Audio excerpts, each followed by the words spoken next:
आइए मित्रों, आज हम आपके लिए लेकर आए हैं सत्यम शिवम सुंदरम। इस शीर्षक पर प्रेरणादायक ज्ञानवर्धक ज्ञान चर्चा। अगर आपने हमारे चैनल को सब्सक्राइब और वीडियो को लाइक नहीं किया है तो आपसे निवेदन है, कृपया चैनल को सब्सक्राइब और वीडियो को लाइक अवश्य करें। हे शंभो, आपकी चरित सरिता में जो शिवानंद लहरी उठती है, वह पाप धूलि को नष्ट करती हुई बुद्धि कुल्या में गिरती, संसार परिभ्रमण जन्य परिताप को शमन करती और अंत में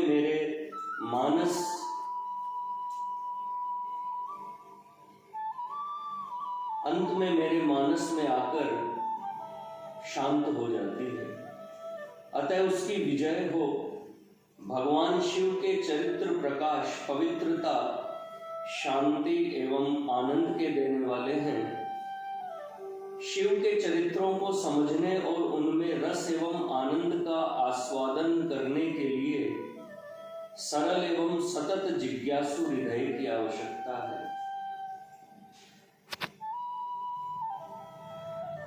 सवेद धातु पदवीं परस्य दुरंत वीर्यस्य रथांग पाणे यो मायया संततयानुवृत्त्या भजेत तत्पाद सरोजगंधम। अर्थात भगवान के सभी चरित्रों में महान रहस्य एवं उद्धार करने की शक्ति भरी हुई है। उन्हें यथार्थ रूप से वही समझ सकता है जो निष्कपट भाव से निरंतर उनका भजन करता हुआ उनके पाद पद्म की सुगंध का सेवन किया करता है। जिस प्रकार भौतिक विज्ञान का रहस्य वही जिज्ञासु जान पाते हैं, जो तत्व विज्ञान के नियमों का अनुसरण करते हुए एक निश्चित कार्यक्रम के अनुसार तथा पूर्ण अध्यवसाय के साथ खोज में लग जाते हैं, उसी प्रकार भगवान भी उसी के समक्ष अपना सत्य एवं सुंदर स्वरूप प्रकट करते हैं, जो निष्काम भाव से तथा सच्ची लगन के साथ धर्म एवं सदाचार के नियमों का पालन करता हुआ उनकी खोज में प्रवृत्त होता है। इसी कारण उनकी अनुभूति एवं साक्षात्कार भी भिन्न भिन्न प्रकार के अधिकारियों को उनके भावानुसार भिन्न भिन्न प्रकार से होता है। सम विषम मतीना मत मनु सरसी यथा रज्जु खंड है सर्पाधियाम।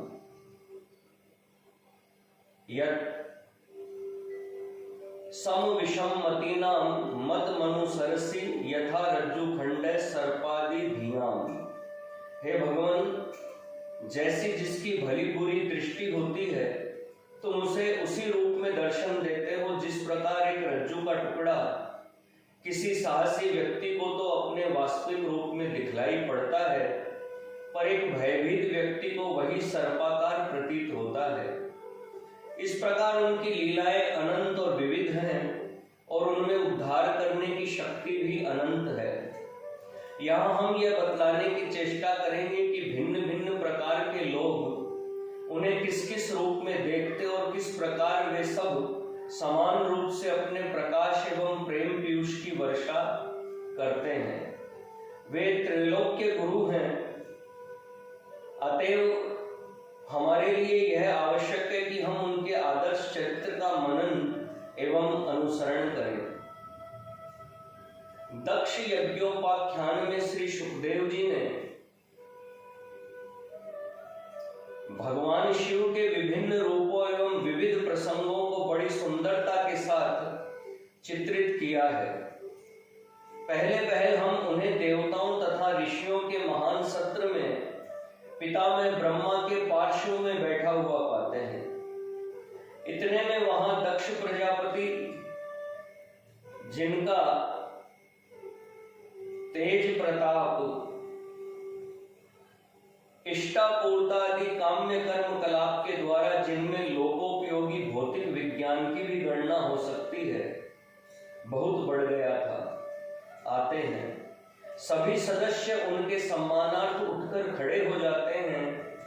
केवल ब्रह्मा और शिव जहां के तहां विराजे रहते हैं। लोक गुरु ब्रह्मा यदि नहीं उठे तो कोई बात नहीं, वे तो दक्ष के पिता ही ठहरे, परंतु शिव का उन्हें अभ्युत्थान न कर देना बहुत खटका। शिव तो उनकी दृष्टि में कल का छोकरा था, जिसे उन्होंने ब्रह्मा के कहने से अपनी लड़की ब्याह दी थी। उसका यह दिमाग कि वह अपने ससुर को आते देखकर उनका शिष्टोचित अभिवादन भी न करे, भला वे इस औद्धत्य को कब सह सकते थे। शिव के इस उदंड व्यवहार से दक्ष के मान को बड़ी ठेस पहुंची। वे मारे क्रोध के आग बबूला हो गए और लगे शिव की अनर्गल निंदा करने। सारी सभा इस आकस्मिक पट परिवर्तन को देखकर दंग रह गई और दक्ष की ओर टकटकी लगाकर देखने लगी। वे कहने लगे, यह शख्स समस्त लोकपालों के लिए कलंक स्वरूप है। यह घमंडी अपने को न जाने क्या क्या समझता है। इसे अपने बड़ों के सामने इस प्रकार अकड़ कर बैठने में लज्जा नहीं आती। इसने अपने कुत्सित व्यवहार से शिष्ट पुरुषों की प्रणाली को ही दूषित कर दिया।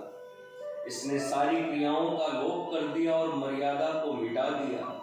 यह शमशानों में घूमता फिरता है और भूत प्रेत पिशाच आदि का संग करता है। ये बेहया बहुधा नशे में चूर नंगा होकर नाचा करता है। लाज तो इसे छू तक नहीं गई। चिता भस्म का लेपन ही इसका स्नान है और नरमुंडों की माला ही इसका आभूषण है। दक्ष के इस अनर्गल प्रलाप को सुनकर यही धारणा होगी कि मानो वर्तमान युग का कोई विधर्मी अपने पेट के लिए अथवा अपने संकुचित विचारों का प्रदर्शन करने के लिए हिंदू धर्म एवं शिव की निंदा कर रहा हो। हमारी आंखों पर जिस रंग का चश्मा चढ़ा होता है वैसा ही हमें दिखता है। जिनकी आंखों पर अज्ञान का पर्दा पड़ा रहता है और जिनकी बुद्धि दुराग्रहवश विकृत हो गई है, उन्हें शिव में दोष ही दोष दिखलाई पड़ते हैं। श्री शिव प्रशांत महासागर के समान अक्षुब्ध भाव से इस गालियों की बौछार को चुपचाप सहते रहे। आत्मानंद में निमग्न भगवान के लिए जैसी स्तुति वैसी निंदा। उनकी इस आदर्श सहिष्णुता से हमें यह शिक्षा मिलती है कि जहां हमारी निंदा होती हो वहां हमें किस प्रकार का व्यवहार करना चाहिए।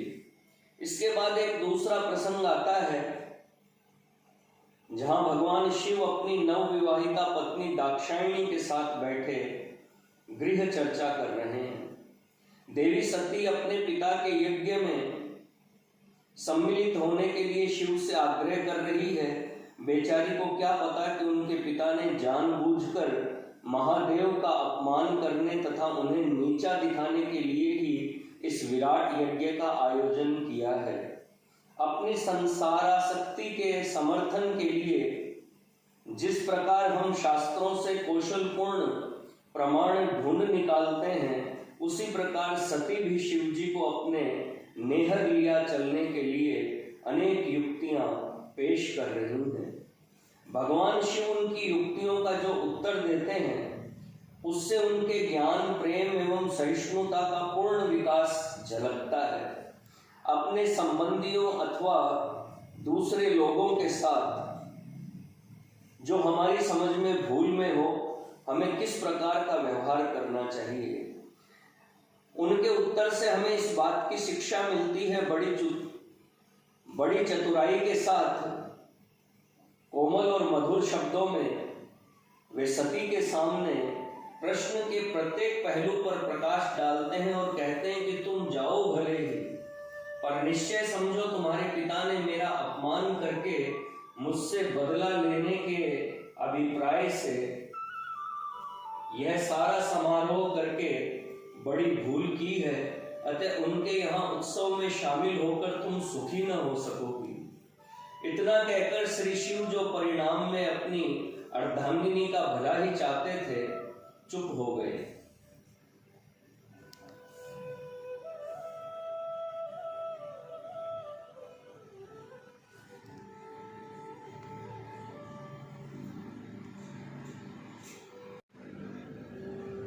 एतावदुक्त्वा वीरराम शंकर पत्न्यंगनाशम युभयत्र चिंतयन्। इस प्रकार भगवान शंकर उस सीमा का निर्देश करते हैं जिसके आगे गुरु अथवा आध्यात्मिक पथ प्रदर्शक को नहीं जाना चाहिए। आसक्ति की प्रबलता के कारण हम लोग बहुधा उन लोगों को जिनसे हम प्रेम करते हैं अथवा जिनकी हम सहायता करना चाहते हैं, किसी खास सिद्धांत को स्वीकार करने अथवा किसी खास काम को करने के लिए बाध्य करते हैं। इस प्रकार हम उनकी विचार एवं व्यवहार की स्वतंत्रता का अपहरण करते हैं, जो प्रत्येक पुरुष को ईश्वर की ओर से प्राप्त है। किसी जीव की स्वतंत्रता में जरा सी भी बाधा पहुंचाना मानव से विद्रोही बनाना है। कारण इच्छा के व्याघात को चुपचाप सह लेना तो दास वृत्ति का परिचायक है ही, साथ ही दूसरों के इस प्रकार के व्यवहार से संतुष्ट होना भी दास वृत्ति का ही द्योतक है। अब हमें देखना है कि शंकर के इतना कहकर चुप हो जाने पर सती क्या करती है। सुरिद्धि दृक्षु परिशंकिता भवा निष्कामति निर्विशति द्विधा ससा। सती की बड़ी विचित्र दशा थी। एक ओर तो अपने मायके वालों को देखने की प्रबल आकांक्षा और दूसरी ओर शंकर जी की इच्छा के प्रतिकूल वहां जाने से उनकी अप्रसन्नता का भय। इस प्रकार दुविधा में पड़कर वे कभी तो 2-4 कदम बाहर चली जाती और फिर तुरंत ही वापस लौट आती। यह दस्तूर ही है, किंतु राग और प्रेम भय की अपेक्षा अधिक बलवान होते हैं, इसलिए अंत में जीत उन्हीं की होती है। शिवजी यह सब पहले ही ताड़ गए थे, इसलिए उन्होंने सती को उन्हीं की इच्छा पर छोड़ देना ठीक समझा। उन्हें विश्वास था कि सती को अपनी भूल का शीघ्र ही पता लग जाएगा और फिर वह पूर्ववत अपने पति के चरणों की शरण ले लेंगी। फिर कभी उनसे ऐसी भूल होने की आशंका न रह जाएगी और उनके उस पुनर्मिलन में अपार एवं अटूट आनंद होगा। यही तो वे चाहते थे। वास्तव में मनुष्य ठोकर खाकर ही संभलता है। क्या ही अच्छा होता यदि हम भी अपने परिवार के लोगों, इष्ट मित्रों तथा नौकर चाकरों आदि के साथ अपने दैनिक व्यवहार में इसी प्रकार विवेक और प्रेम से काम लेते।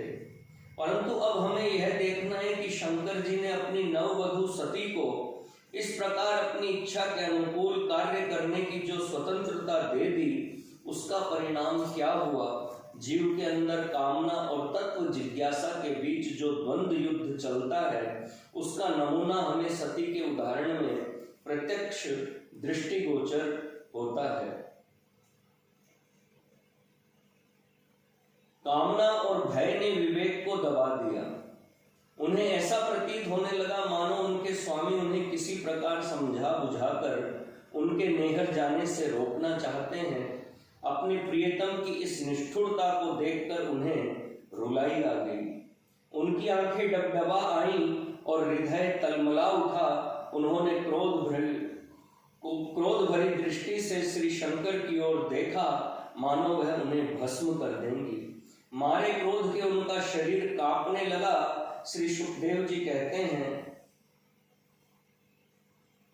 ततो विनिश्वस्य सती विहाय तम शोकेन रोषेण च दूयता रिधा पित्रोरगात स्त्रेण विमूढ़ धीर गृहान प्रेमणात्मनो यो धर्म मदात सताम प्रिय। सती का हृदय शोक और रोष से संतप्त हो गया था और स्त्री स्वभाव के कारण उनकी बुद्धि विकृत हो गई थी। उन्होंने दीर्घ निश्वास लिया और अपने प्राण वल्लभ को, जिन्होंने उन्हें अपना आधा अंग देकर संसार को प्रेम की पराकाष्ठा का नमूना दिखलाया था, छोड़कर अपने पिता के घर चली गई। नौकर चाकर सब सन्न रह गए।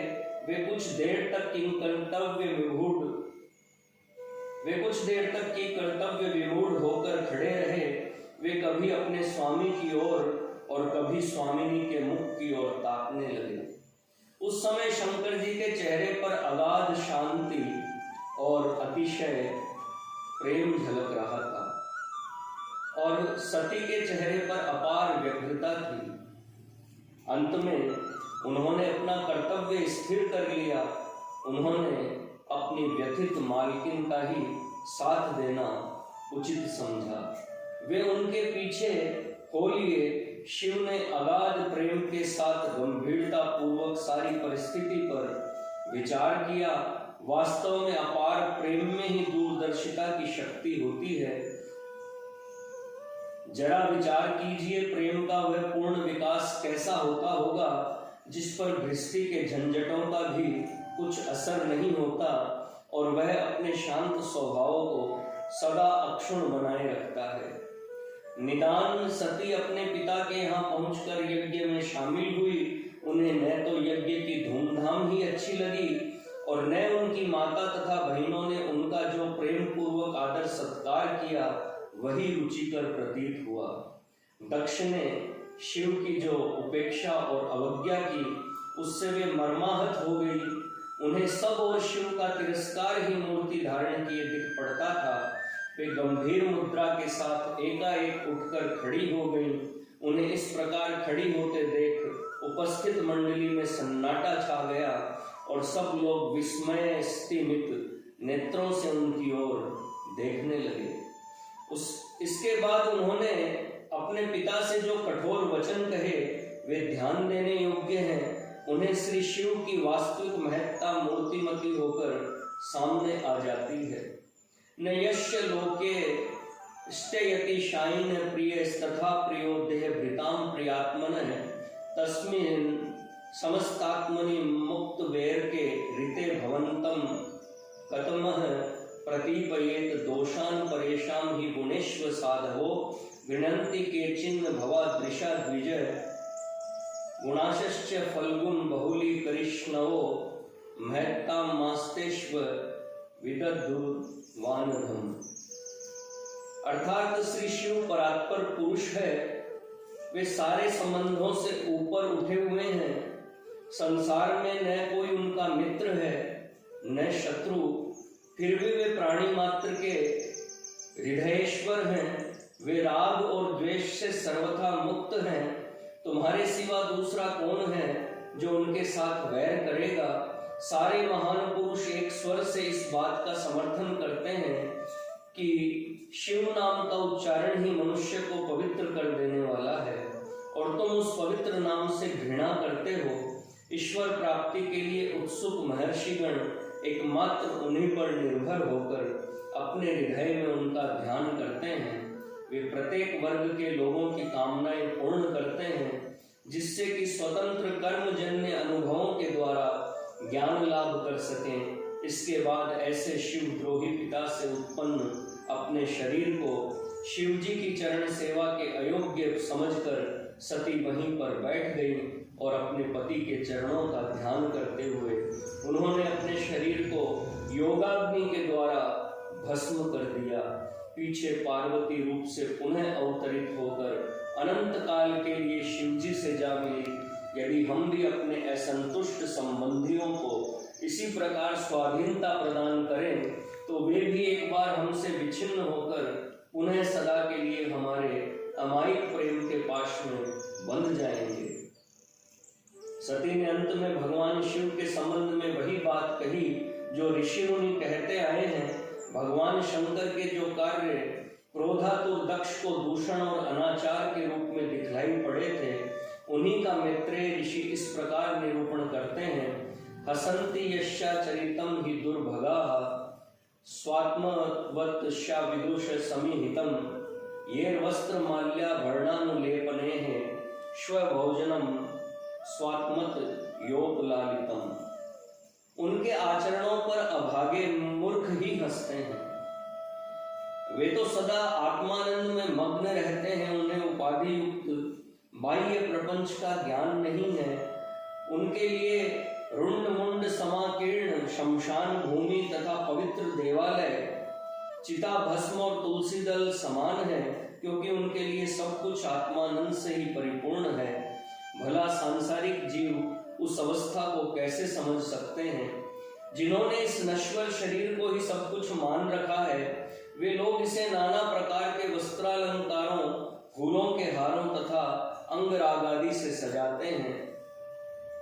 सती के देह त्याग का संवाद पाकर भगवान शिव ने क्या किया, अब जरा यह वृतांत भी सुनिए।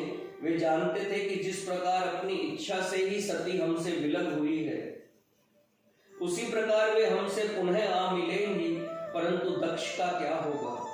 शंकर जी तो उनसे भी प्रेम करते थे और वे चाहते थे कि किसी प्रकार वे भी रास्ते पर आ जाएं, परंतु यह हो कैसे। उनकी आंखों पर अज्ञान का गहरा पर्दा पड़ा हुआ था। ऐसी दशा में कड़वी दवा से ही उनका इलाज हो सकता था। इसीलिए भगवान ने अपना रुद्र रूप धारण किया। भवो भवान्या निधनम प्रजापते रसत्कृताया अवगम्य नारदात स्वपार्षद सैन्यम च तदध्वर बुभिर्विद्रावितम क्रोधम पारमादरे। आपने वीरभद्र को आज्ञा दी कि दक्ष को उचित दंड देकर रास्ते पर लाओ और उनके दुर्भिसंधिपूर्ण यज्ञ को बंद कराओ। वीरभद्र को यह आज्ञा देकर वे वहां से चल दिए और हिमालय पर जाकर एक वट वृक्ष की छाया में बैठ गए और जगत के अनादि गुरु दक्षिणामूर्ति के रूप में सनक सनंदन आदि ऋषि महर्षियों को ज्ञान का उपदेश देने लगे। क्या ही अच्छा हो यदि हम भी इसी प्रकार अपने पुत्र कलत्रादि से वियोग होने पर संसार से विरक्त होकर एकांत सेवन एवं ज्ञान चर्चा करें, तभी हम भगवान शिव के सच्चे अनुयायी बन सकते हैं। उधर वीरभद्र ने दक्ष की यज्ञशाला में पहुंचकर यज्ञ को तहस नहस कर दिया। भला अपने भ्रूभंग मात्र से अखिल विश्व का संहार करने में समर्थ भगवान रुद्र की शक्ति का कौन सामना कर सकता था। ब्रह्मादि देवगणों को दक्ष की दुरवस्था पर तरस आ गया। उन्होंने भगवान भोलेनाथ के पास जाकर उनसे दक्ष के अपराधों के लिए क्षमा मांगी और क्रोध संवरण करने की प्रार्थना की। भगवान तो भोलेनाथ ही ठहरे। उन्होंने निर्विकार भाव से कहा कि मैं दक्ष पर अप्रसन्न नहीं हूँ। मेरा उद्देश्य तो केवल उन्हें कल्याण के मार्ग पर लाने का था। यज्ञ फिर से आरंभ हुआ और निर्विघ्नता पूर्वक समाप्त हुआ। दक्ष के प्राणों के साथ उनकी खोई हुई मति भी लौट आई। उन्होंने इस बात के लिए शिव जी का अनुग्रह माना कि उन्होंने उनका मोह दूर कर उन्हें सर्वनाश से बचा लिया। भगवान विष्णु भी वहां उपस्थित हुए और दक्ष को आशीर्वाद देते हुए बोले, अहम ब्रह्मा च सर्वश्च जगतः कारणम परम ब्रह्म रुद्रो च भूतानि भेदे नाद्योनुपश्यति। ब्रह्मा, शिव और मैं तीनों समस्त प्रपंच के परम कारण हैं। हम तीनों रूपों में विभक्त होकर सृष्टि के विकास में सहायता करते हैं। ब्रह्मा रूप से विश्व का सृजन और विष्णु रूप से उसका पालन करते हैं तथा विश्व रूपी मंदिर के जीर्ण सुतराम खोखला हो जाने पर उसे नव जीवन एवं नूतन शक्ति प्रदान करने के लिए रुद्र रूप से उसका संहार करते हैं। विकास के लिए जितनी सृजन और पालन की आवश्यकता है, उतनी ही संहार की भी आवश्यकता है। हमारे अंदर भेद दृष्टि करने वाला सत्य की उपलब्धि कदापि नहीं कर सकता। हमें अन्यत्र भी भगवान शिव के अनेक भक्ति भाव उत्पन्न करने वाले चरित्र चित्र उपलब्ध होते हैं, पर इस एक प्रसंग का उल्लेख किए बिना हम नहीं रह सकते। देव और दानवों ने अमर बना देने वाले अमृत के लिए समुद्र मंथन किया। जगदीश्वर ने उन्हें पहले ही चेता दिया था कि पहले तुम्हें अपने परिश्रम का पुरस्कार विष के रूप में मिलेगा, परंतु निराश न होना।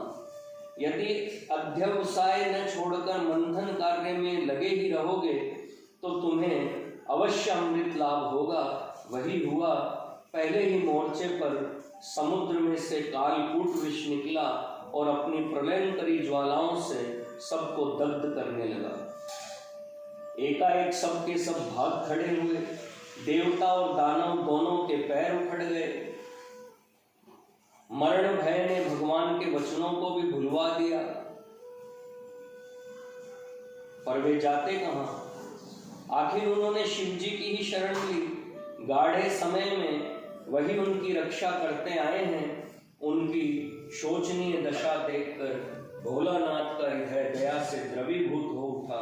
यद्यपि उन लोगों ने साहस एवं धैर्य को छोड़कर कायरता का अवलंबन किया था और इस प्रकार भगवान के आदेश का उल्लंघन भी किया था, तथापि शंकर ने अत्यंत दया परवश होने एक और मौका देना चाहा। उस समय उन्होंने जगदम्बा पार्वती के रूप में अवतरित सती को, जो अपने लोकोत्तर प्रायश्चित से पवित्र एवं कल्मशहीन हो गई थी, सती को जो कुछ कहा वह प्रत्येक परोपकारशील व्यक्ति के लिए आदर्श स्वरूप है। आसाम प्राणी परिसुनाम विधेयम भयम ही में एतावान ही प्रभोरर्थो यद्दीन परिपालनम।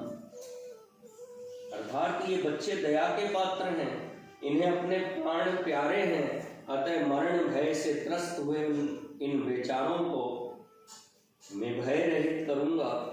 जगत पालक का यह कर्तव्य है कि वह दीन दुखियों की रक्षा करे। बद्ध वैरेषु भूतेषु मोहितेष्वात्म ममायया पुंसं कृपयतो भद्रे सर्वात्मा प्रियते हरि। तस्मादिदं गरम भुंजे प्रजानां स्वस्तिरस्तु में। आंखों और हृदय पर अज्ञान का पर्दा पड़ा रहने से ही लोग एक दूसरे से वैर करने लगते हैं। उन बेचारे भूले हुए जीवों पर दया करने से सर्वात्मा हरि प्रसन्न होते हैं। अतएव मैं इस गरल का पान किए लेता हूँ। भगवान हरि समस्त प्राणियों का और मेरा कल्याण करें। जगन माता ने उनके इस प्रस्ताव का सहर्ष अनुमोदन किया। क्यों न हो, वे थी तो शिव जी की ही अर्धांगिनी न। और शिव जी भी सब लोगों के देखते देखते उस विषम विष को चढ़ा गए। परंतु संहार शक्ति के अधिष्ठान भगवान महेशान का वह क्या बिगाड़ सकता था। उस विश्व घातक हलाहल के पान से उनके गले में केवल एक नीला दाग होकर रह गया। भगवान करे हम सभी विश्व के कल्याणार्थ इस प्रकार का अनुपम त्याग दिखलाकर उसी को अपने गले का हार बनाएं। सत्यम शिवम सुंदरम शिव शिव भवानी शिवोम शंकरोहम सत्यम शिवम सुंदरम। मित्रों, यह थी सत्यम शिवम सुंदरम इस शीर्षक पर प्रेरणादायक ज्ञानवर्धक ज्ञान चर्चा। अगर आपको हमारा चैनल पसंद आए तो इसे सब्सक्राइब और वीडियो को लाइक अवश्य करें। धन्यवाद।